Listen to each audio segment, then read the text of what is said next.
They laughed when they made her sit alone at her father's birthday party. They called her a disgrace and whispered behind her back. But suddenly, her helicopter appeared in the sky.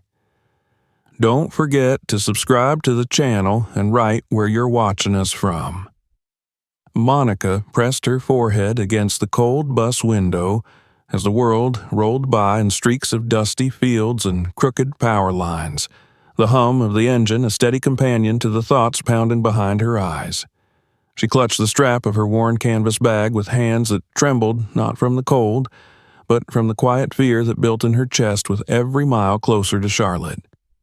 The passing shapes blurred under the gray dawn, and each mile marker felt like a countdown she could not stop, a promise she could not avoid. She shifted in her seat, the upholstery sticking slightly to her skin, the scent of stale coffee and tired bodies thick around her, a reminder that she was coming home the same way she had left, alone, with too much to carry and no one to share the weight. 3 years in New York had hardened her in small, invisible ways. The way she kept her eyes low when strangers brushed past on crowded sidewalks, the way her back tensed when someone spoke too loudly behind her, the way she learned to swallow her hunger with cheap coffee and stale bagels while taking night shifts cleaning offices that glittered with the promise of lives she could not touch. Yet, none of that prepared her for the way her stomach twisted now, imagining the front porch of the house where she had grown up, where laughter had once echoed through warm evenings, where the creak of the screen door used to announce her mother's return from late hospital shifts with tired, loving eyes. In her pocket, she kept her mother's small bronze medallion, the one she wore on a simple chain that used to glint against her dark skin when she bent down to kiss Monica's forehead, whispering, "Be strong, baby. The world will try to break you, but you don't have to let it." Monica had held those words in her bones as she scrubbed floors in skyscrapers, as she listened to women in the shelter sob through the nights, as she learned to stand in rooms where no one wanted her, as she learned to walk away when necessary. Yet today, returning for her father's 75th birthday, she found herself wondering if strength was still enough. The bus rattled to a stop, and the driver's voice announced Charlotte in a dull, practiced tone. Monica stood slowly, feeling the weight of exhaustion pressing down on her shoulders as she stepped off into the bright light of morning. The air smelled of cut grass and warm pavement, a scent that pulled her sharply into memories of childhood summers spent chasing lightning bugs and helping her mother hang laundry on the line while the cicadas hummed their endless song. She pulled her bag closer, taking slow breaths as she began the walk from the bus station, each step towards the neighborhood where her father's house still stood, each step toward the people who would not want her there. The street had not changed much, with its narrow sidewalks cracked by stubborn roots and mailboxes leaning from the weight of too many years. She passed the white houses with their porches and flags fluttering gently in the breeze, hearing dogs bark behind fences and the muted thump of bass from passing cars. Children's bikes lay scattered across driveways, and a group of teenagers lounged under a tree, their laughter floating above the hot pavement. None of it belonged to her, and as she turned the corner to her father's street, her breath caught at the sight of the familiar white house, its paint fresh, the hedges trimmed, the lawn impossibly green under the rising sun. Balloons bobbed from the porch railing, tied in neat clusters of blue and gold, and a large banner stretched above the front steps, proclaiming, "Happy 75th, Daddy." A few cars lined the curb, shining in the light, polished for the occasion, while the laughter of people she had not seen in years spilled from the backyard. Monica stood for a moment, her shoes rooted to the sidewalk as she gripped the strap of her bag, taking in the house that had been both a sanctuary and a prison. She remembered the smell of her mother's cooking, the evenings when her father would lift her onto his shoulders, the quiet way the house settled at night when she was small and everything felt safe. She also remembered the way the rooms fell silent when she entered after her mother died, the way her father's family, her family, had let their smiles slide from their faces as they looked at the skin that reminded them of the choices they wished her father had never made. The front door opened suddenly, and her Aunt Mary stepped onto the porch, her pale hair carefully styled, her dress pressed and bright with floral patterns. Her eyes landed on Monica with a flicker of something sharp before her lips curved into a tight, practiced smile that did not reach her eyes. "Well, look who finally decided to show up," she said, folding her arms as she surveyed Monica from head to toe, her gaze pausing at the frayed edges of Monica's jeans and the scuffed toes of her shoes. Monica swallowed, forcing herself to lift her chin. "Hello, Aunt Mary," she said, her voice steady despite the way her stomach churned. She shifted her weight, clutching the small wrapped box she had carried all the way from New York, a modest gift she had found in a thrift shop, a framed photo of her and her father from her high school graduation, back when she was still invited to family gatherings without whispers following her through the rooms. Aunt Mary stepped aside, gesturing into the house with a sweep of her hand that felt more like a command than a welcome. Monica stepped inside, and the familiar scent of lemon polish and warm bread met her, a smell so painfully comforting it made her eyes burn. Voices floated from the kitchen, laughter rising and falling, a reminder of how long she had been away, how easily the family had continued without her. She moved slowly down the hallway, her eyes catching on the photos that lined the walls. Family gatherings, holiday dinners, weddings, and birthdays. She saw her father standing proud with her siblings, her cousins, their families, each frame a snapshot of a life that seemed to exclude her. She paused when she saw a photo from her graduation, the edges of the frame decorated with small, careful shells, her father's proud face beaming as he held her close. Her own face, however, had been covered with a small piece of floral paper, carefully taped over, hiding her smile from the world. She swallowed hard, forcing her feet to keep moving, past the kitchen where women stood stirring pots, past her Uncle Robert, who glanced up from a glass of iced tea and quickly looked away, past the living room where cousins she hadn't seen since they were children sat with their wives, laughing at something on a phone. She heard her name whispered behind her, the sound sharp as a slap, followed by the low murmur of disapproval she had come to recognize so well. She reached the back door and paused, her hand on the cool glass as she looked out over the yard.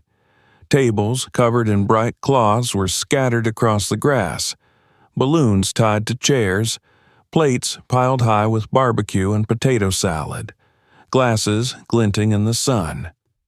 Children ran barefoot across the lawn, shrieking in delight, while adults sat under umbrellas, fanning themselves and sipping cold drinks.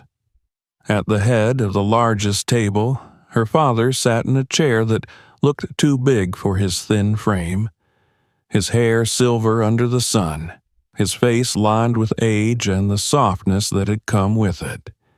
He wore a light blue shirt, the sleeves rolled up, and his eyes crinkled as he laughed at something someone had said.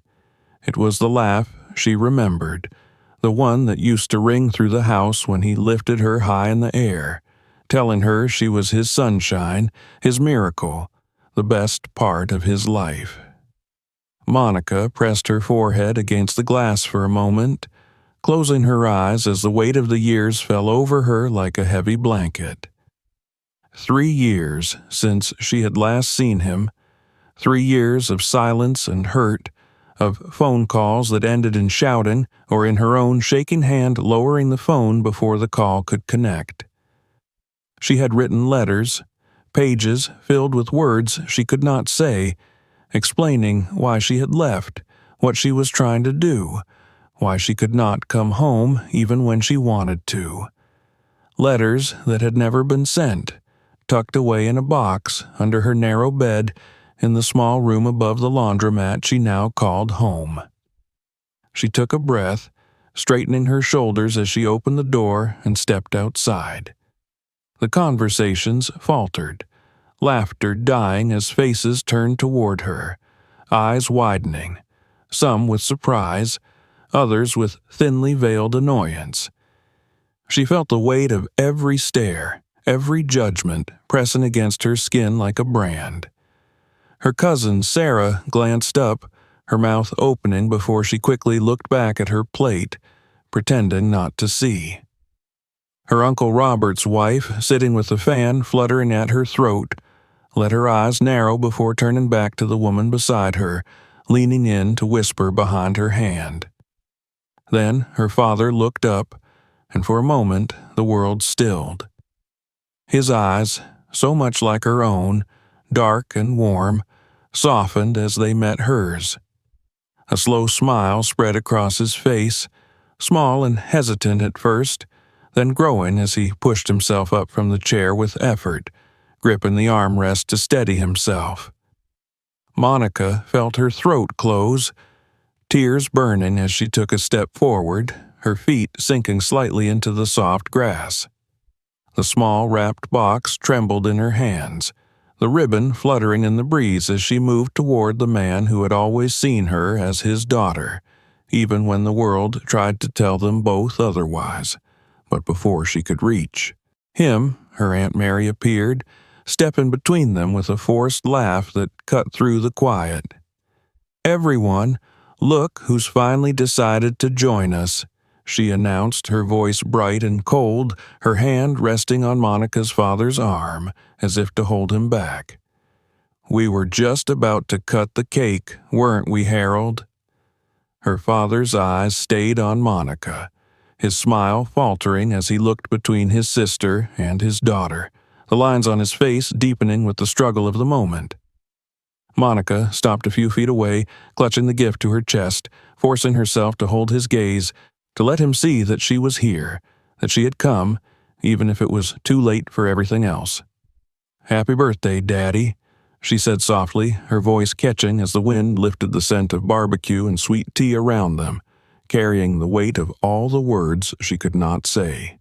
And in that moment, as the laughter slowly returned to the yard around them, as the children resumed their games and the adults turned back to their conversations, Monica knew that the hardest part was only beginning. She was home, but it was not her home anymore. It was a place she would have to fight for, a place where she would have to prove herself, not because she was unworthy, but because they had decided long ago that she did not belong. And as she stood there, watching her father's trembling hand reach for her, blocked by the family who claimed to know what was best for him, she felt the strength of her mother's words settle into her bones once more. "The world will try to break you, baby, but you don't have to let it." And Monica knew she wouldn't. Not here, not now, not ever. The scent of grilled meat and sweet tea mixed with the heavy humidity as Monica stood on the edge of the yard, feeling the soft grass beneath her shoes, the air pressing against her skin like a reminder that she did not belong here, no matter how many balloons bobbed from the chairs or how brightly the sun shone over the polished tables. Conversations had returned, but they came with glances that sliced through her like paper cuts, quick and stinging, leaving marks she could not show. She shifted her weight, clutching the small gift against her chest as she watched her father ease himself back into his chair, his eyes flickering to her every few moments, a silent apology that seemed to settle into the lines of his tired face.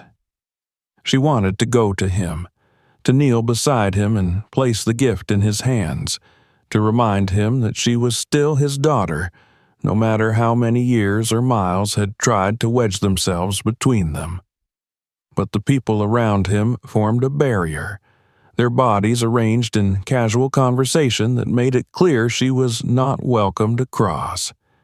A group of children ran past her, the littlest one squealing as he chased a balloon that had slipped from a chair, and Monica felt a small smile touch her lips before it faded under the weight of the reality she could not ignore.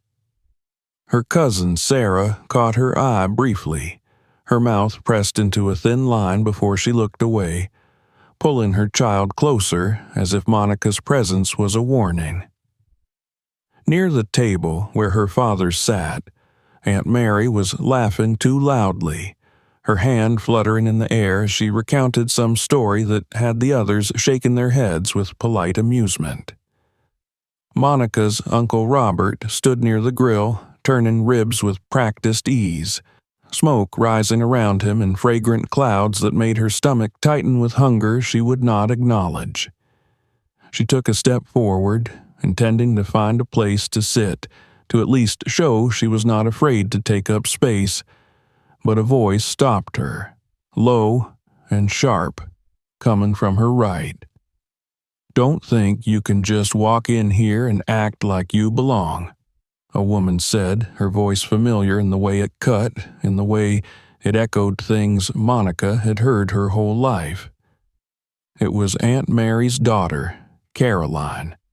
Her blonde hair pulled back into a neat bun, her sundress bright against her pale skin as she looked Monica up and down with a smirk that barely reached her lips. "This isn't New York. You don't get to play the hero here?" Monica's jaw tightened, but she forced herself to keep her voice calm. "I'm here for my father's birthday, just like everyone else." Caroline let out a small laugh, shaking her head as she turned away. "Right, for his birthday." Her words hung in the air like smoke, clinging to Monica's skin as she finally moved past her, heading toward the smaller table near the side of the yard where the children had abandoned their plates for games, where empty chairs sat near the fence, far enough from the main table to ensure she would not be a part of the conversations that mattered. She placed the gift gently on the table, sliding into one of the plastic chairs that wobbled slightly on the uneven ground, and let her eyes wander over the scene she had once known so well. The yard had been the site of so many memories, birthday parties with cake smeared across small faces, her mother's gentle hands guiding her as she learned to ride a bike, her father's deep laughter ringing out as he chased her through the grass, lifting her into the air as she shrieked with joy. All of it had felt like home once, a place where she was safe, where she was loved, where she was seen. Now it was a stage where she was forced to sit on the edge, an observer in a life that had moved on without her.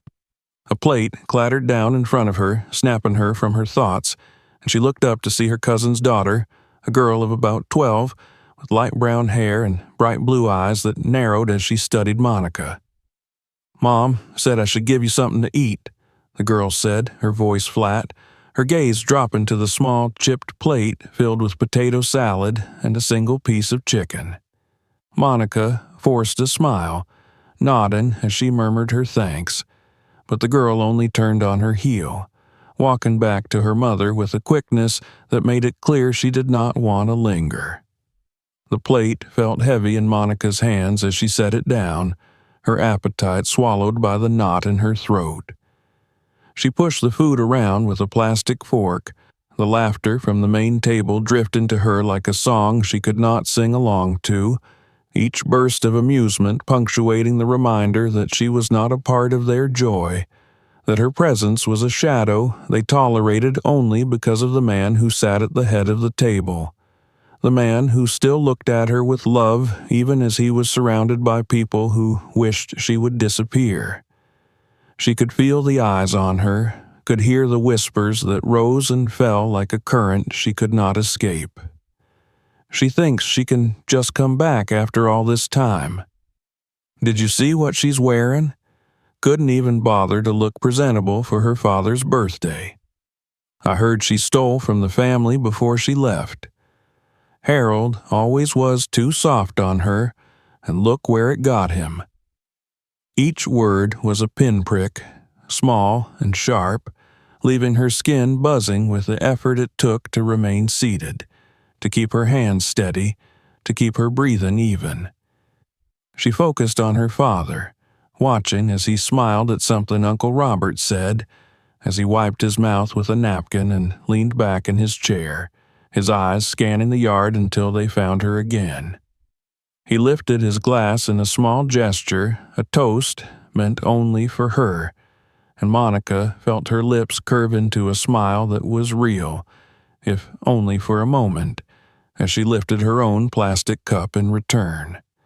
The moment shattered when Aunt Mary's laughter rose again, sharp and clear as she called out, "Well, since we're all here, maybe it's time for the toast."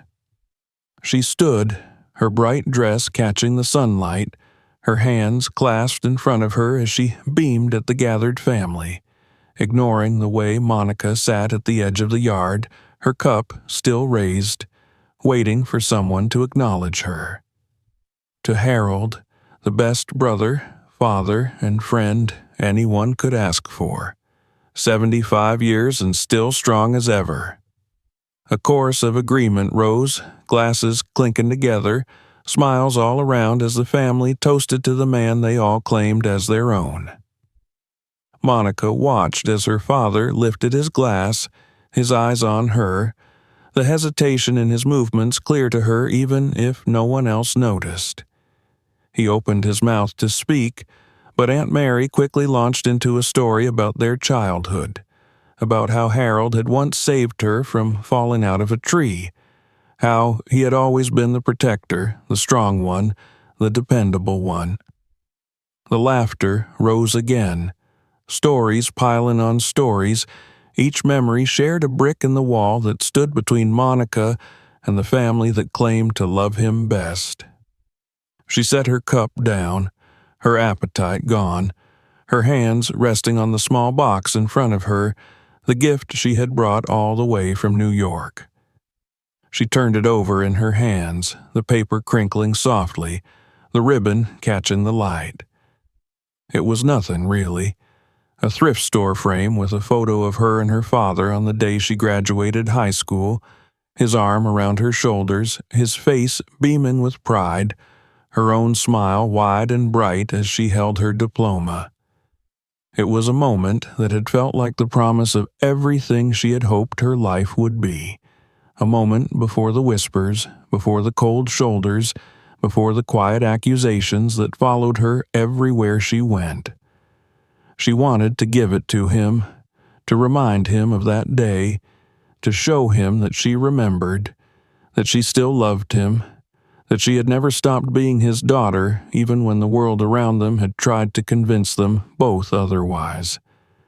But as she watched Aunt Mary take the seat beside him, her hand resting on his arm as she leaned in to speak, as she watched the others gather closer, pulling him into their circle, she felt the distance between them grow, an ocean she could not cross, a wall she could not climb.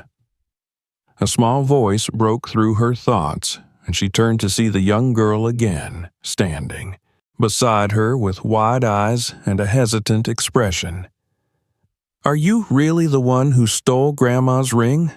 the girl asked, her voice quiet, but the words loud enough to draw the attention of those nearby. Heads turning, conversations pausing, the air suddenly thick with the weight of accusation. Monica's breath caught, her hands tightening around the gift as she looked at the child, seeing the reflection of all the things she had fought to leave behind, all the things she could never seem to escape. She opened her mouth to speak, to explain, to tell the truth that no one here wanted to hear, but before she could find the words, Caroline's voice cut through the silence, sharp and cold. "Don't bother, sweetie. Some people can't help who they are." The laughter that followed was soft, uncomfortable, the kind that came when people didn't know what else to do.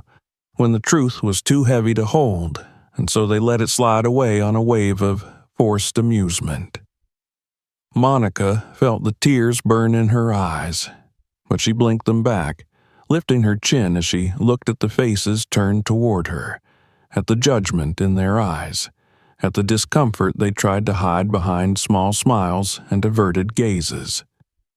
She stood, lifting the small box and clutching it to her chest as she stepped away from the table, her feet moving across the grass, past the children who fell silent as she passed the adults who pretended not to watch her, past the life she had once imagined she would have.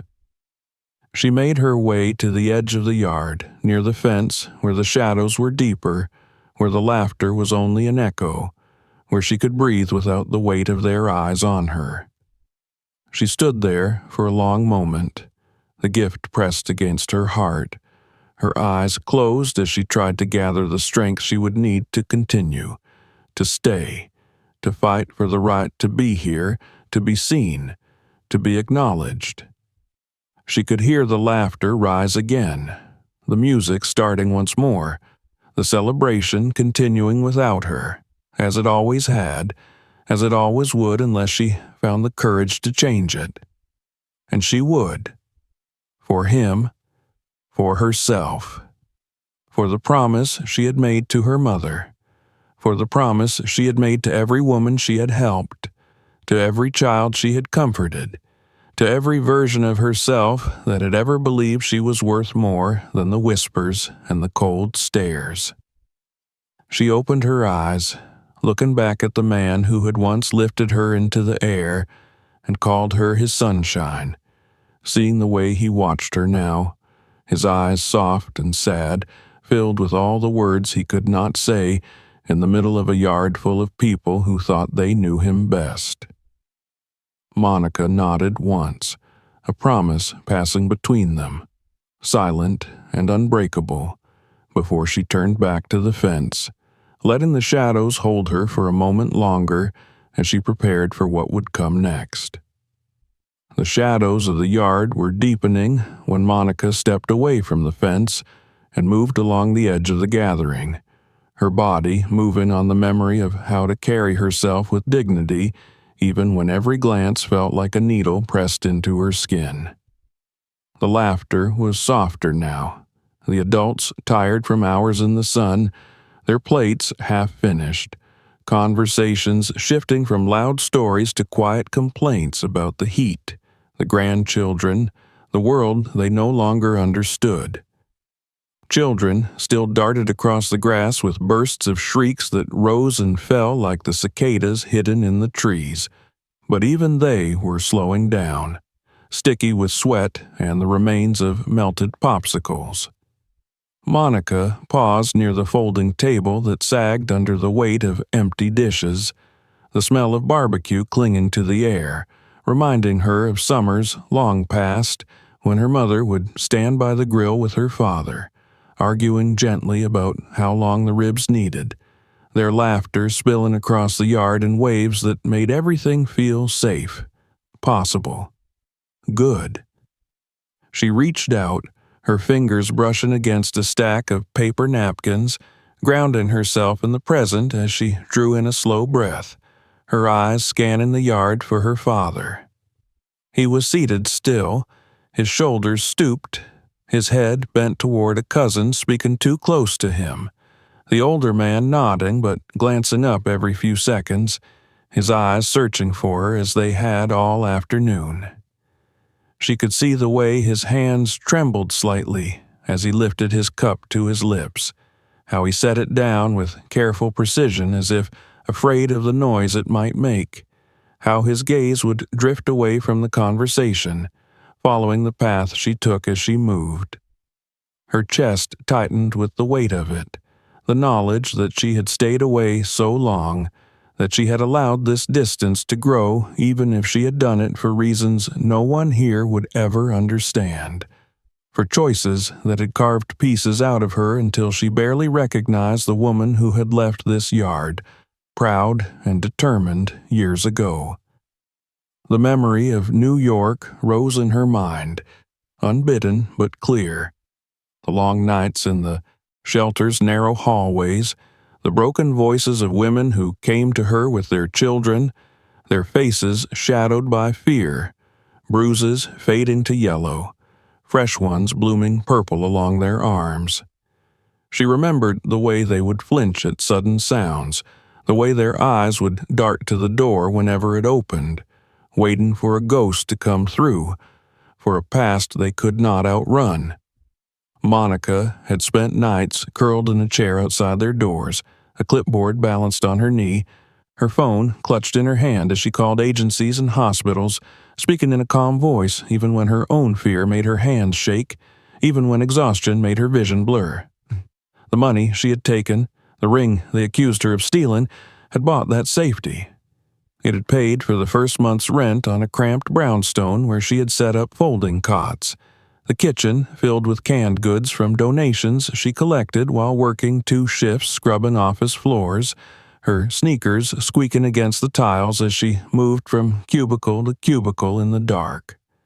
The ring, her mother's ring, had been a symbol of a promise her mother had made to her, and Monica had worn it on a chain around her neck every day until the morning she walked into that pawn shop, her fingers cold, her heart pounding as she set it on the counter, the man behind the glass barely glancing at her as he weighed it and named a price.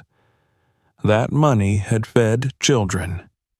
It had bought formula for a newborn whose mother hid in the back room, terrified to go outside. It had paid for a lawyer to help a young woman file for custody before her abuser found them. It had kept the lights on during a winter so cold Monica could see her breath in the rooms where she slept, wrapped in blankets, her stomach empty, her heart heavy with the weight of every choice she made. She had written letters to her father in those nights, long letters filled with explanations she never found the courage to send.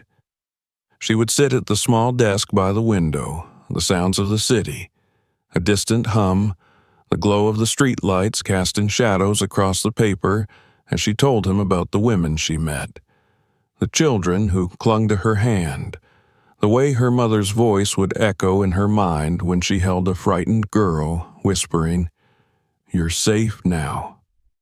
She wrote about the loneliness that pressed against her bones, the way she missed him, the way she dreamed of the yard, the smell of cut grass, the warmth of his hand on her shoulder. She told him she was sorry, again and again, the words inked onto pages she folded carefully and tucked into the small box she kept in her drawer. Letters that grew dusty with time, waiting for a day when she could place them in his hands. A plate scraped across the table, snapping her from her thoughts, and Monica looked up to see her cousin Caroline standing there, her eyes sharp, her mouth twisted into a smirk that never reached her eyes. "You know, it's rude to stand around staring at people," Caroline said, lifting her drink to her lips, the ice clinking softly. "If you're going to be here, you might as well try to act like you belong." Monica drew in a slow breath, her fingers tightening around the edge of the table as she held Caroline's gaze. "I'm not here for you," she said, her voice low, steady, despite the way her heart pounded in her chest. Caroline laughed, tilting her head back slightly as she glanced over her shoulder toward the table where their family still sat, her father now looking down at his plate, his shoulders hunched. "You think he wants you here?" she asked, her voice dropping as she leaned closer. "You think you can just walk back in after all this time, after everything you've done, and pretend like nothing happened?" Monica's throat tightened, but she forced herself to remain still, to keep her breathing calm as she looked at Caroline. "I'm here because I need to be," she said softly, her words measured, clear. Caroline's eyes narrowed, and for a moment, Monica saw something flicker there, something almost like uncertainty before it was gone, replaced by the coldness she had come to expect.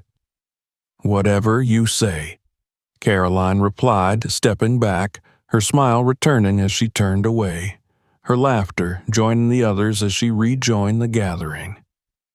Monica let out a slow breath, closing her eyes for a moment before she pushed away from the table, her feet carrying her across the yard to where her father sat, alone now, the plate in front of him barely touched, the cake melting under the warm air.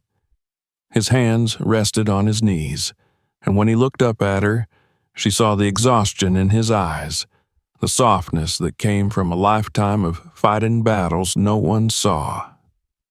"Daddy?" she said quietly, the word slipping from her lips, the sound of it pulling his shoulders straighter, his eyes warming as he looked at her.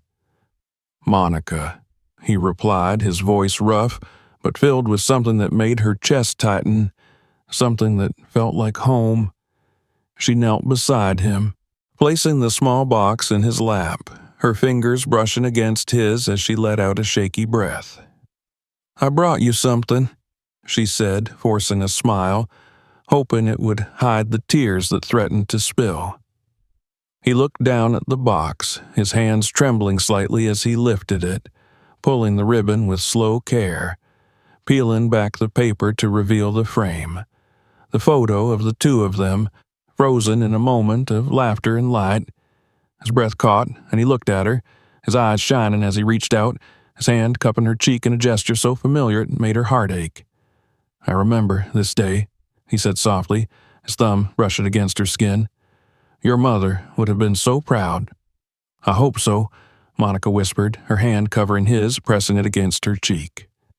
Around them the world moved on, the family laughing, the children playing, the music drifting through the warm air. But in that moment, Monica felt the heaviness of the years lift just enough for her to breathe, for her to believe that maybe, just maybe, there was still a place for her here. She stood slowly, helping him to his feet as he leaned on her arm, his body frail but his spirit strong as he smiled at her.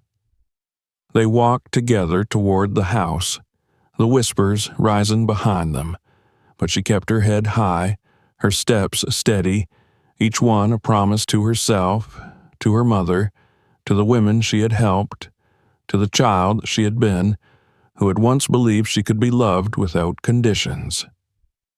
Inside, the air was cooler, the hum of the ceiling fan a soft rhythm above them as she guided him to his chair, settling him carefully as he let out a tired sigh. He looked up at her, his eyes filled with gratitude and something else, something unspoken that passed between them like a prayer. "Thank you for coming home," he said, his voice soft but strong. Monica swallowed, nodding as she sat beside him, her hand resting on his, her heart steady as she looked at him, knowing that the hardest part was yet to come, but ready now, for the first time in a long time, to face it. Because she was here. She was home. And she would fight for it, no matter how long it took, no matter how many whispers tried to push her away. She was ready. Monica woke the next morning to the creaking sounds of the house settling and the distant laughter of children already running across the dew-damp yard, the scent of cut grass drifting through the window of the small guest room where she had spent a restless night turning over the voices of the family, the feel of her father's frail hand on hers, the echo of that whispered thank you that felt both like forgiveness and a plea she could not ignore. Sunlight angled across the floorboards in a pale wash, catching on the old dresser and the corners where dust gathered, reminding her how many years had passed since she had walked through this house freely, how many mornings she had left behind while chasing something bigger, something better, something necessary that no one here would ever understand. She sat up slowly, stretching her back as the bed creaked beneath her, the stiffness of sleep lingering in her shoulders, the familiar ache of exhaustion settling in her bones like an old friend.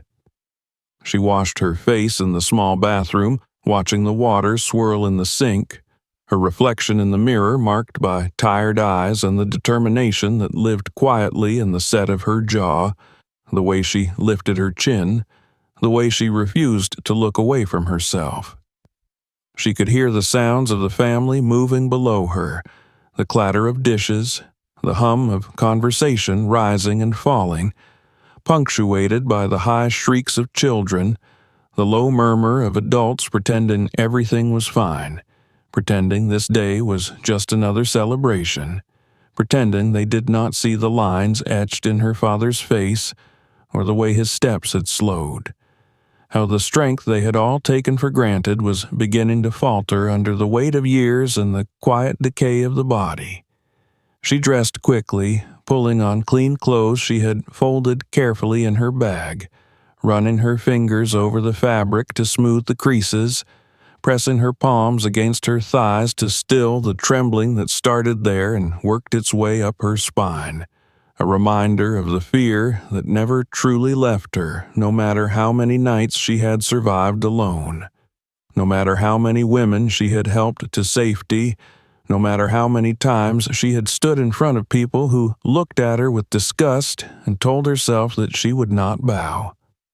Downstairs, the kitchen was filled with the warm scent of biscuits and bacon, the coffee brewing in thick clouds of steam, the small radio on the counter playing a gospel station softly, the music drifting between the conversation and the scrape of chairs. Monica paused in the doorway, her eyes sweeping over the room, taking in the familiar shape of her aunt's shoulders as she leaned over the stove, the quiet chatter of cousins bent over, their coffee, the children sitting on the floor with plates balanced on their knees, crumbs scattered across the tiles, laughter bursting out in small, bright moments that made the air feel alive. Her father sat at the table, his back straight, his hands wrapped around a cup of coffee, his eyes finding her the moment she stepped into the room, and for a moment, everything else faded away, leaving only the soft warmth of that gaze, the way his lips lifted in a tired but genuine smile, the way his shoulders relaxed, as if her presence alone was enough to ease the burden he carried. "Morning, sunshine," he said, his voice rough from sleep, but threaded with affection that pulled at something deep inside her, something that had been starved for far too long. "Morning, Daddy," she replied, moving to his side, pressing a gentle kiss to the top of his head before she settled into the chair beside him, her hand reaching out to cover his where it rested on the table, the warmth of his skin grounding her, reminding her why she had come back, reminding her what was at stake. Breakfast passed in a blur of conversation she only half heard, her attention fixed on her father as he ate slowly, carefully, pausing often to catch his breath, his hands trembling slightly as he lifted the cup to his lips, his eyes closing for a moment as if the effort of holding it steady was too much. She spoke softly to him, reminding him to drink water, to take small bites, to rest when he needed, ignoring the glances that came from across the table, the quiet disapproval from those who saw her care as interference, who saw her presence as disruption.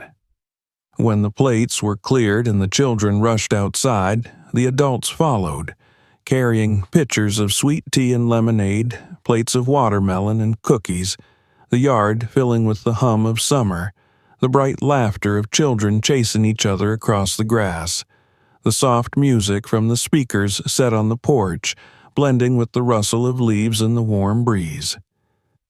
Monica stayed close to her father, helping him settle into a chair beneath the shade of the old oak tree, adjusting the cushion behind his back, placing a glass of water within his reach, her movements calm and steady, ignoring the way Caroline rolled her eyes from where she stood with her arms crossed, ignoring the way Aunt Mary's lips pressed together as she whispered to Uncle Robert, ignoring the glances that passed between cousins as they shifted uncomfortably, unwilling to say what they all thought, that she was overstepping, that she was making herself too visible, that she was reminding them of things they did not want to see.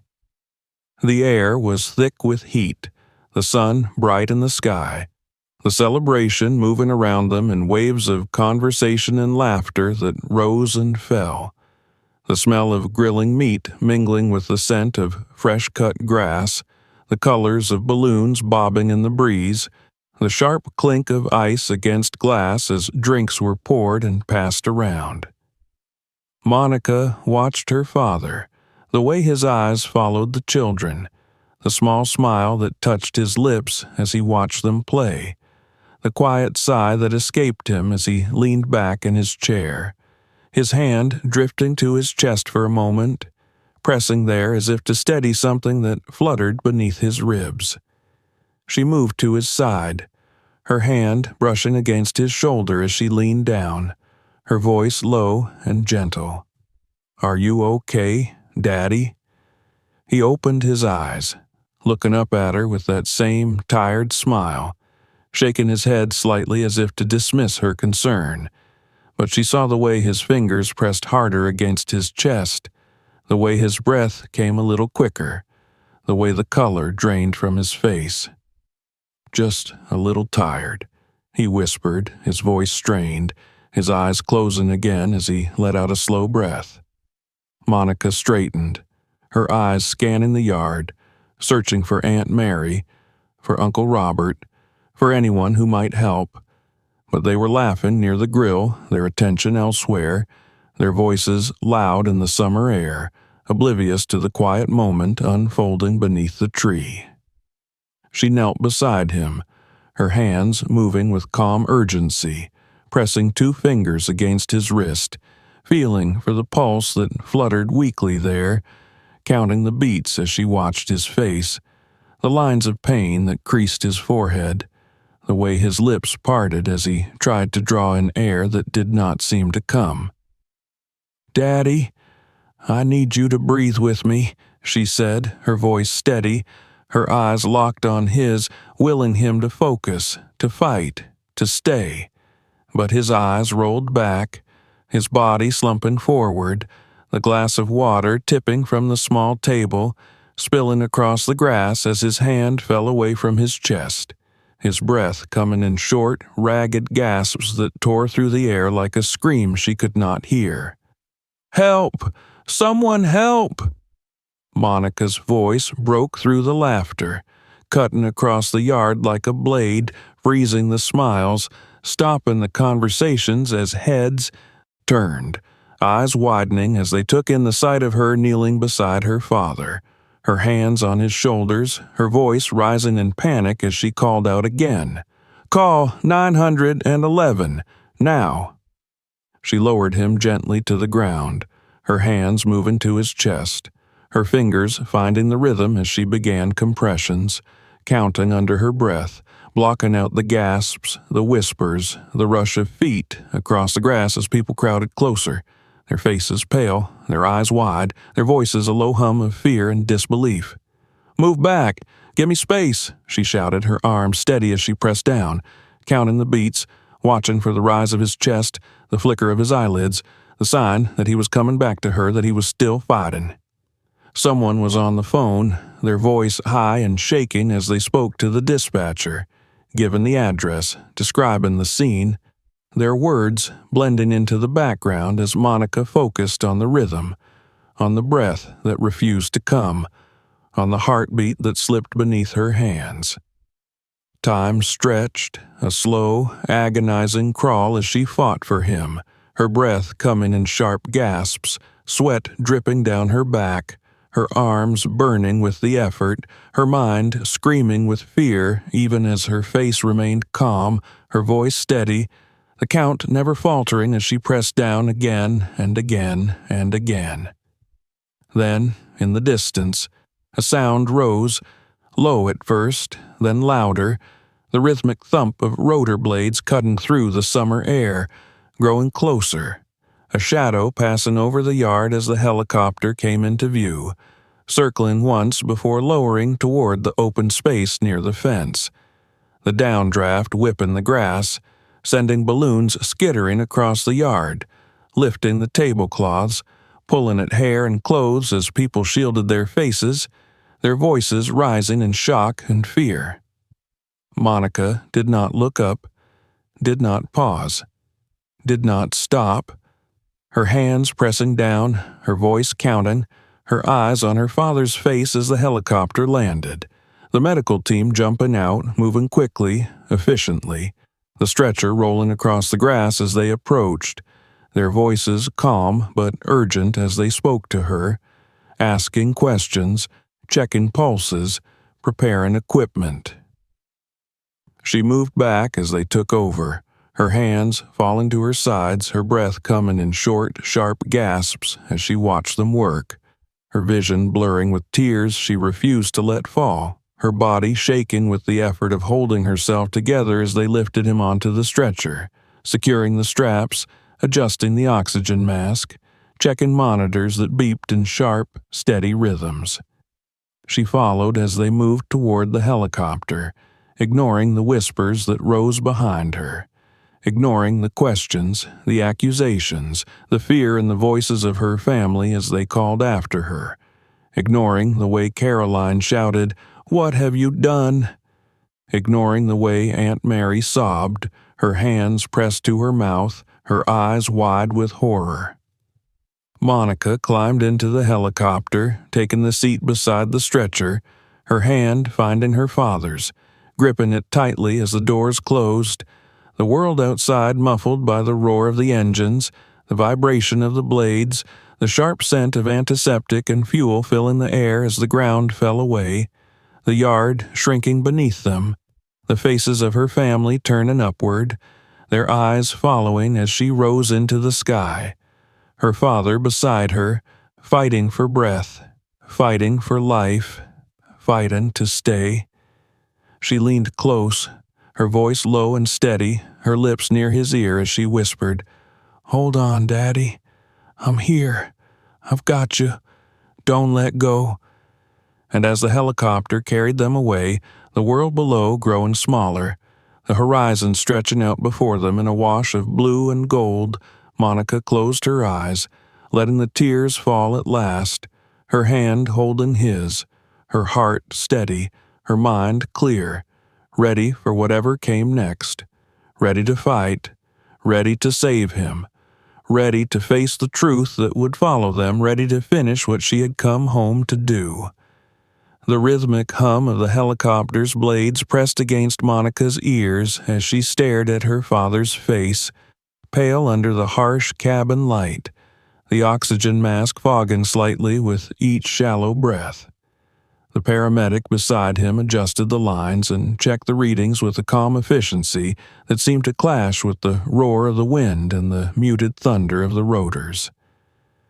The stretcher was strapped firmly to the floor, and Monica sat with her seatbelt tight, but she leaned forward, one hand gripping the metal edge of the stretcher, the other wrapped around her father's cold hand, pressing it gently as if her touch could anchor him to this world while the earth fell away beneath them. Through the small window, the city stretched below in a quilt of roofs and roads, trees and water glinting under the midday sun, but Monica could not see it, could not let herself look away from the rise and fall of his chest, the slight movement that proved he was still with her, still fighting despite the exhaustion that lined his features, the sweat that dotted his temple, the faint tremor in his fingers when they curled weakly around hers for a single moment before falling still again. She kept whispering to him, telling him he was okay, that she was there, that she would not leave him, that she would fight for him as long as it took. Her words threading through the mechanical sounds of the cabin, a small, stubborn defiance against the fear tightening in her chest. When they landed on the hospital's rooftop pad, the doors opened with a rush of hot air, and the city's noise rushed in. The horns, the hum of traffic, the distant wail of another siren, and the paramedics moved quickly, rolling the stretcher down the ramp with practiced hands, calling ahead on radios, voices clipped but urgent. Monica followed, the heat of the concrete radiating through her shoes as she kept her eyes on her father, her hand brushing against the stretcher's rail as they wheeled him into the bright white corridors of the emergency department, the air inside sharp with antiseptic, cold against her damp skin. Nurses and doctors gathered, reading charts, adjusting monitors, working around her as if she was invisible, and for a moment she let herself step back, pressing her hands to her face, the reality of the moment sinking into her bones like ice. She felt the weight of every year she had been gone, every phone call she had missed, every letter she had never sent, pressing down on her shoulders, a crushing reminder that for all her fight, all her sacrifice, she could not stop the fragile clock inside her father's body from ticking down, from reminding her that even the strongest love could not hold back the truth of time. But she would not leave. She would not run. She moved to the waiting area as they worked, sitting down on a hard chair, her back straight, her hands folded in her lap to keep them from shaking as she stared at the swinging doors, waiting for news, for any sign that he would open his eyes and call her sunshine again. The minutes stretched, each one an eternity, the bustle around her a blur of movement and color she could not focus on, her mind caught between memory and fear, between the promise she had made to her mother and the reality she now faced.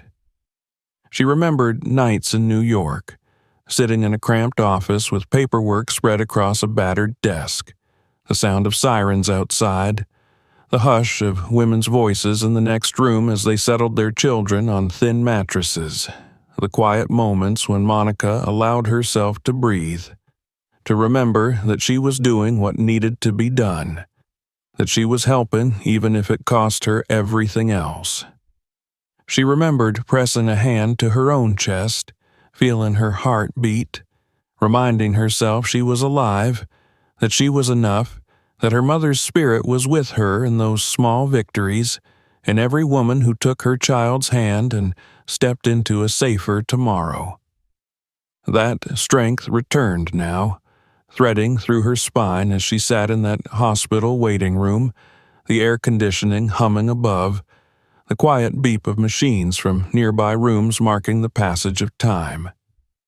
She would not be afraid, she told herself, would not let the past dictate the present, would not let the whispered judgments of her family diminish the truth she carried, the truth she had earned with every sleepless night, every bruise on her palms from scrubbing floors, every dollar she had saved by skipping meals so she could send money to keep the shelter's lights on, to pay for medicine, to pay for freedom for women who had nothing else.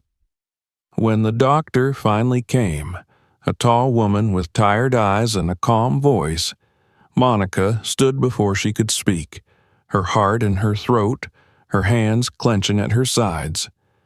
The doctor gave a small nod, an encouraging smile that did not reach her eyes.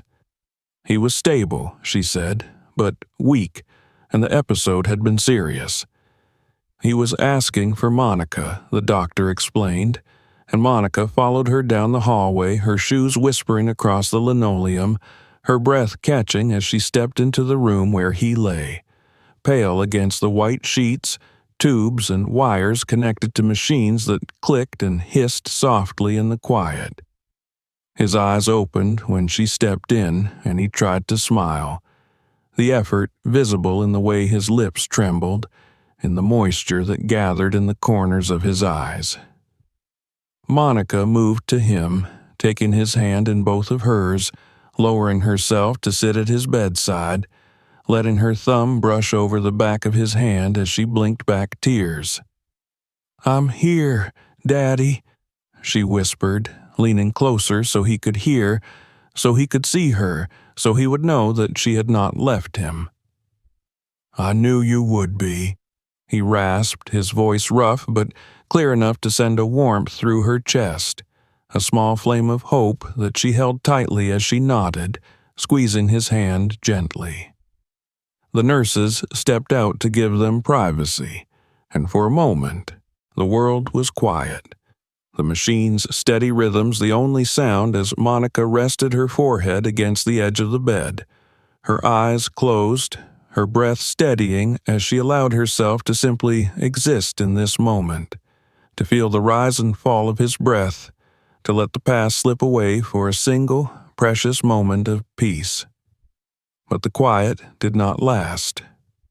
The door opened again, and voices filled the room. Caroline's sharp tones, Aunt Mary's worried murmurs, the deeper voices of uncles and cousins, their faces drawn with fear and suspicion, their eyes darting to Monica with questions unspoken, their presence a reminder of the world waiting outside this room, the world that would not let her remain invisible any longer. "What happened?" Caroline demanded, stepping forward, her arms crossed over her chest, her eyes narrowing as she looked from Monica to her father. "Why were you even with him when this happened? What were you doing?" Monica stood slowly, turning to face her cousin, her chin lifting as she met her gaze, refusing to shrink, refusing to let the anger rising in Caroline's voice break the calm she had fought so hard to build. "I was helping him," she said simply, her voice quiet but strong, letting the truth of those words settle in the air between them. Aunt Mary stepped forward, her hands twisting together, her eyes flicking to her brother in the bed before returning to Monica, her voice trembling. "We just want to understand, Monica. You come back after all these years and now this happens. You can't expect us not to have questions." Monica took a deep breath, feeling the weight of their stares, the sharpness of their judgment pressing against her skin. But she did not flinch, did not look away. "I understand," she replied, her fingers brushing against her father's hand as she glanced down at him, seeing the way his eyes followed her, the quiet trust there, the unspoken support that gave her the courage to continue. "And I will answer your questions. All of them. But not here. Not now." Caroline scoffed, shaking her head, but Aunt Mary laid a hand on her arm, stopping her from speaking, her eyes never leaving Monica's face. "All right," she said softly, her voice calm despite the tension in the room. "Later." They left the room one by one, leaving Monica and her father alone again, the quiet settling once more as she sat beside him, letting her fingers find his, letting her breath match the slow rise and fall of his chest as she whispered to him about the day ahead, about the promises she intended to keep, about the truth she would finally tell, no matter the cost.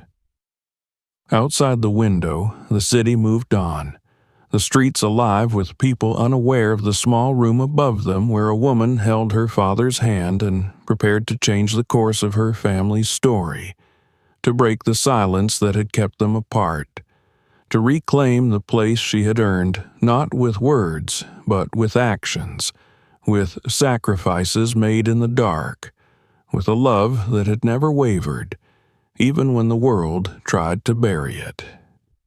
And in that quiet, Monica knew that when the whispers came, when the accusations rose, when the past collided with the present in a storm of words and tears, she would be ready to face it, to stand her ground, to tell the truth that had been waiting too long to be heard. Because she was here now. Because she had come home. Because she had something worth fighting for. And she would not let it go. The hall outside her father's hospital room was silent in the soft, sterile light of dawn, the waxed floor glinting beneath the humming fluorescent lamps. Monica stood by the window, watching the city below awaken, headlights threading through early morning mist, coffee carts rattling along sidewalks, people moving with the urgency of a day that was still theirs to shape. She pressed a hand against the glass, feeling the coolness seep into her palm as she drew a breath, her reflection staring back at her, eyes shadowed by exhaustion but clear, steady, determined. Behind her, the door clicked open, and her father's soft murmur floated to her. She turned to see him propped up against the pillows, his eyes open, tracking her movement with that quiet, constant love that had never failed her, even when words were scarce, even when distance made their conversations nothing more than brief, stilted phone calls or the silence that had stretched over the years like a chasm. She returned to his side, settling into the chair and taking his hand, feeling the bones beneath his skin, the way his fingers curled slowly around hers, a deliberate, fragile movement that anchored them both. The machines around him beeped softly, measuring each breath, each heartbeat, a rhythm that became a background to the words forming in her mind, pressing at the back of her throat, waiting to be released. He squeezed her hand gently, urging her to speak. "Daddy," she began, her voice low, firm, the calm tone she had learned to use in the shelter when frightened women needed reassurance, when children needed to believe the world could be safe again, when she herself needed to remember that fear did not have the final say. "They're going to come soon. Aunt Mary, Caroline, all of them. They want to know what happened. They want to know why I came back." His eyes held hers, and she saw understanding there. The acceptance that the family, with their suspicions and whispered accusations, would not rest until they had their explanations, until they could find something to blame, someone to blame for the fracture in their perfect image of themselves. He nodded once, slow, but his lips quirked into a faint, tired smile, the same one he had given her when she was a child terrified of thunderstorms, when he told her the thunder was just the sky reminding the world it was alive. "Tell them, Monica," he whispered, his voice a rasp but filled with quiet authority. "Tell them the truth." She exhaled, pressing his hand to her forehead briefly before standing, squaring her shoulders as she moved to the door, opening it to find them gathered in the hallway, a cluster of anxious, expectant faces. Aunt Mary stood at the front, her hands folded over her purse, eyes puffy from crying, but sharp with determination. Caroline was beside her, arms crossed, lips thin with suspicion, eyes darting to Monica's face and away again. Behind them, uncles and cousins waited, their conversations cut off by the sound of the door opening, the hush that fell over them charged with all the words they had rehearsed in whispers.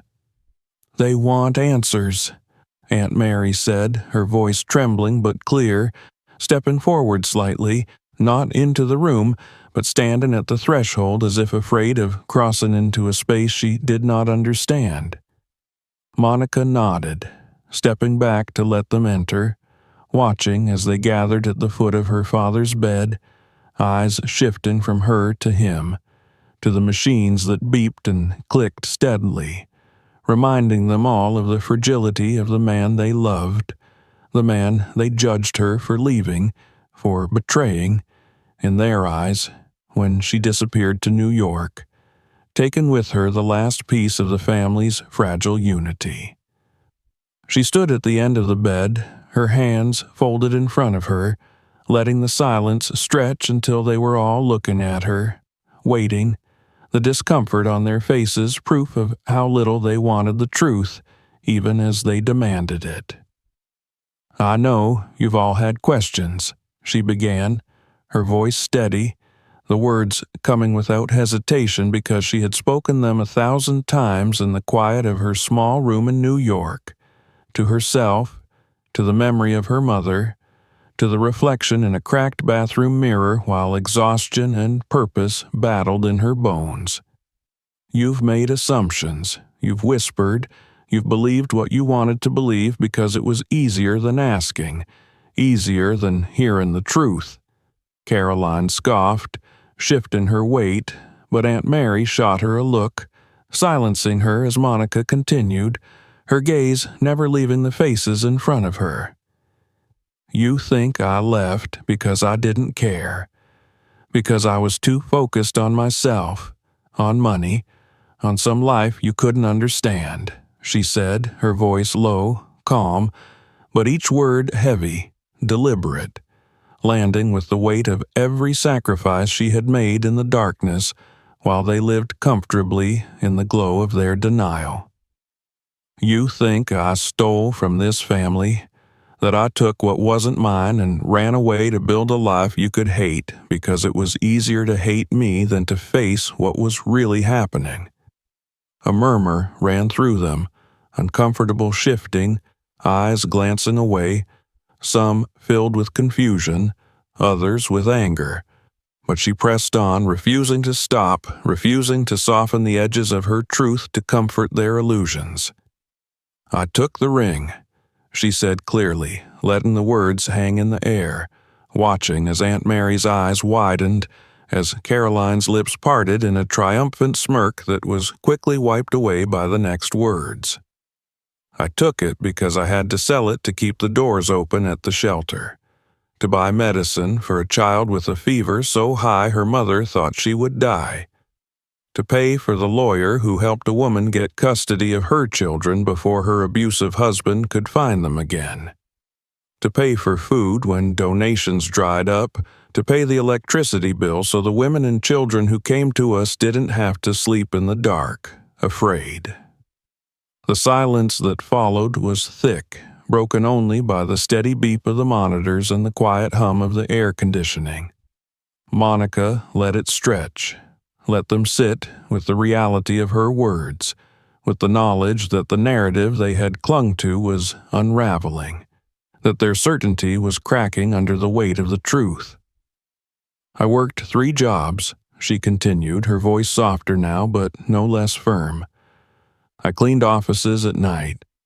I worked in a diner in the mornings. I did everything I could to keep that place running, because it was the only home some of those women and their children had. I lived in a room above a laundromat because it was all I could afford, while every dollar I made went back to them. Tears slipped down Aunt Mary's cheeks as she shook her head, but she did not speak. Caroline's arms dropped to her sides, her fingers twisting into the fabric of her shirt as her eyes darted to Monica and away, unable to hold the weight of her gaze. I didn't come back because I wanted to prove something to you, Monica said, her voice catching slightly as she glanced at her father, seeing the tears in his eyes, the pride there, the relief that the truth was finally spoken. I came back because he's my father, and I love him, and I will not let him fight alone. I came back because I'm still family, whether you accept it or not. For a long moment, no one moved. The air was thick with the heavy breathing of those who had been holding it, the soft sobs of Aunt Mary, the sharp sniff of an uncle wiping his eyes quickly, pretending it was nothing. Caroline sank into the chair at the foot of the bed, her head dropping into her hands, her shoulders shaking as silent tears fell from her eyes, tears of shame, of regret, of the sudden, crushing realization that everything she had believed, everything she had used to judge Monica, was a lie. Monica took a deep breath, her eyes sweeping over the room, taking in the brokenness, the discomfort, the softening of faces as they saw her not as the villain they had made her, but as a daughter, a woman who had carried burdens they had not wanted to see. I am not asking for your forgiveness, she said, her voice soft but strong, the quiet power of truth wrapping around each word. I'm asking for your understanding. I'm asking you to see me for who I am, not who you decided I was. Her father reached out, his hand trembling as he found hers, gripping it tightly, pulling her closer until she was beside him, his arm wrapping around her shoulders as he pulled her into a gentle embrace, pressing his forehead against hers, tears sliding down his cheeks as he whispered, "I see you, sunshine. I see you, and I am so proud of you."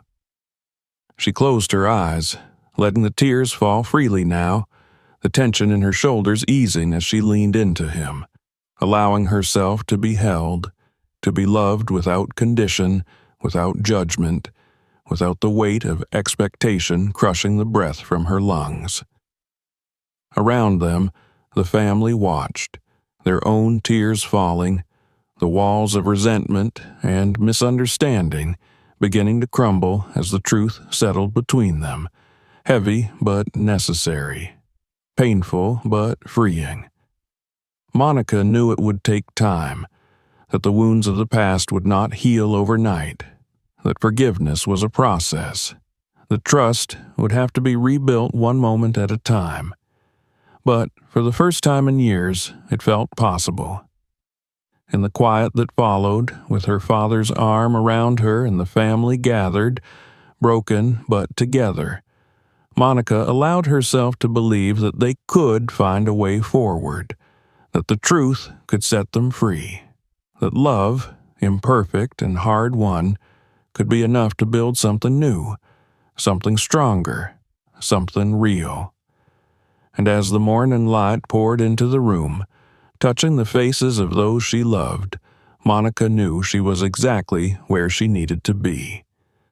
The scent of the hospital's clean corridors lingered on Monica's clothes as she helped her father step carefully down the ramp to the waiting transport van, the warm morning air pressing gently against her skin. She could feel the tremor in his hand, the careful, deliberate way he moved, each step a reminder of his fragility, each breath a quiet victory in a body that had weathered the years and now demanded rest. The family gathered around, their faces softer, eyes meeting hers without the hardness that had once shadowed every glance, their hands reaching out to steady him as he lowered himself into the seat belt clicking in place, the small, relieved sigh that escaped him as he leaned back and closed his eyes for a moment. Monica took her place beside him, holding his hand, anchoring them both as the van pulled away from the curb, the hospital shrinking behind them, replaced by the rolling streets of the neighborhood they had known all their lives. Outside the window, the city passed in streaks of sunlight and shadow, storefronts opening for the day, children skipping along the sidewalks with backpacks bouncing against small shoulders, neighbors waving as they swept their porches, the simple, everyday rhythms of a world that continued to turn regardless of the pain and healing happening within it. Her father opened his eyes, turning his head slightly to look at her, the corners of his mouth lifting in a soft, tired smile that reached his eyes, the warmth there a balm that settled in her chest, reminding her why she had come back, why she had fought to stay, why she had told the truth even when her voice trembled. They pulled into the driveway slowly, the van pausing as family members hurried forward, opening the door, extending careful hands to help him down, guiding him toward the house. The balloons from the party still bobbed weakly in the breeze, their colors faded, the edges beginning to crinkle under the sun's persistent heat, but they remained, a reminder of celebration, of survival, of the fragile but unbroken bond of family that had been tested and had endured. Monica walked beside him, one hand lightly on his back, the other steadying his arm as he climbed the porch steps, pausing to catch his breath, his eyes scanning the familiar yard, the tree that had once shaded summer picnics, the patch of grass where he had taught her to ride a bike, the corner where her mother used to stand with her coffee, watching over them with a smile that lingered in memory. Inside the house, the air was cool, carrying the scent of lemon polish and freshly brewed coffee, the quiet hum of the refrigerator blending with the distant laughter of children playing in the yard. The family moved with quiet purpose, preparing the living room with pillows and a soft blanket, settling him into his favorite chair by the window where the morning light poured in, illuminating the lines on his face, the silver in his hair, the calm in his eyes as he looked around at the family gathered, the weight of unspoken words hanging between them, the promise of forgiveness and rebuilding flickering softly in the warm air. Monica moved through the house, her hands brushing against the familiar surfaces, the photographs on the walls now seen with new eyes, each one a fragment of the life they had shared, the life she had fought to protect in ways they had never known, ways they were only beginning to understand. She found herself pausing before a photograph of her mother, the frame slightly crooked, the glass reflecting the light as she reached out to straighten it, her fingers tracing the outline of the woman who had taught her what strength looked like, what sacrifice meant, what love demanded. Aunt Mary entered the room quietly, her steps hesitant, her eyes soft as they met Monica's, the tension that had once stiffened her posture now replaced by something gentler, something closer to the love they had shared when Monica was a child, sitting on her lap, listening to stories while her mother worked late shifts at the hospital. "He's asking for you," Aunt Mary said softly, her voice catching slightly as she reached out to touch Monica's arm, the gesture unsteady but real, a beginning of something neither of them could yet name. Monica nodded, following her back into the living room where her father waited. The family gathered around him, the children sitting cross-legged on the floor, their eyes wide and attentive, sensing the weight of the moment even if they did not fully understand it. He beckoned her closer, his hand lifting with effort, and she moved to his side, kneeling beside him, her hand finding his, their fingers intertwining as he turned to look at the family, his voice soft but clear as he spoke. "This house has seen many things," he began, his eyes scanning the faces before him, resting for a moment on each of them, the weight of his love evident in the way his gaze softened, the way his lips lifted in small, tired smiles. "It has seen laughter and tears, arguments and forgiveness, goodbyes and homecomings. It has held us all, even when we did not know how to hold each other." His hand tightened around Monica's, his eyes turning to her, the pride in them unspoken but shining as he nodded once, a small, deliberate gesture that felt like a blessing. "Monica has shown us what it means to love without asking for anything in return, to give without expecting praise, to fight for family even when family doesn't understand." Tears slipped down Aunt Mary's cheeks, her hand pressed to her mouth as she nodded, her eyes meeting Monica's, holding her gaze with a quiet apology that did not need words. Caroline wiped her eyes quickly, her head dropping as she took a shaky breath, her arms wrapping around her middle as if to steady herself against the emotions she could no longer hide behind sharp words. Monica's father continued, his voice growing softer but no less strong. "This house will always be yours, Monica.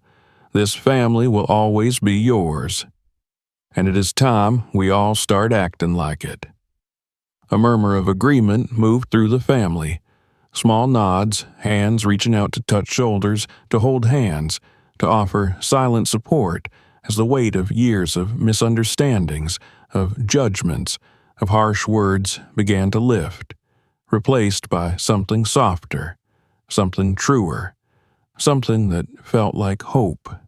As the morning moved toward afternoon, the family gathered in the kitchen, preparing a meal together, the clatter of dishes blending with the low hum of conversation, the laughter of children now light and easy as they moved through the rooms, carrying plates and napkins, their voices filling the house with the sound of life returning. Monica moved among them, accepting the small gestures of reconciliation, the smiles that were hesitant but genuine, the touches on her arm. the soft words of gratitude for truths finally spoken, for the sacrifices they were only beginning to understand. Later, as the sun began to lower in the sky, casting long shadows across the porch where they had gathered to eat together, Monica sat beside her father, their plates balanced on their laps, the sounds of the family around them a soft, comforting background to the quiet conversation they shared. He spoke of her mother, of the dreams they had built together, of the ways he had failed and the ways he had tried to make up for those failures, of the pride he felt in the woman Monica had become, of the gratitude he felt for the love she had shown, for the strength she had carried when he could not. Monica listened, her hand resting on his arm, her heart steady as she allowed herself to take in his words, to let them heal the wounds she had carried for so long, to let them remind her that love, even imperfect, even tested, was worth the fight, was worth the return, was worth the promise she had made to herself and to her mother long ago. As the evening settled, the children running through the yard with fireflies dancing around them, the family gathering blankets and cups of coffee, settling into chairs as the stars began to appear, Monica stood, walking to the edge of the porch, looking out over the yard that had once been her world, the place she had left, the place she had returned to, the place she now knew she would never truly leave again. She felt her father's presence beside her, his hand finding hers, his voice low as he spoke. "You brought us home, Monica." She turned to him, her eyes meeting his, the stars reflected there as she smiled, the warmth in her chest steady, strong, unbroken. "We brought each other home," she replied, her voice soft but certain, the truth of it settling between them as they turned back to watch the family, the laughter, the quiet, steady hum of love that filled the air, the promise of tomorrow carried on the soft summer breeze. And as the stars brightened above them, as the house behind them glowed with the soft light of lamps and the warmth of shared spaces, Monica knew she was exactly where she was meant to be. The circle of family around her no longer a place of judgment, but of healing, of forgiveness, of a love that had endured the distance, the years, the pain, and had emerged stronger, truer, and real. She was home.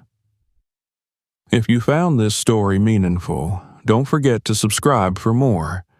Check out our other videos for more stories like this, and share this video with someone who needs to hear it. Thanks for watching.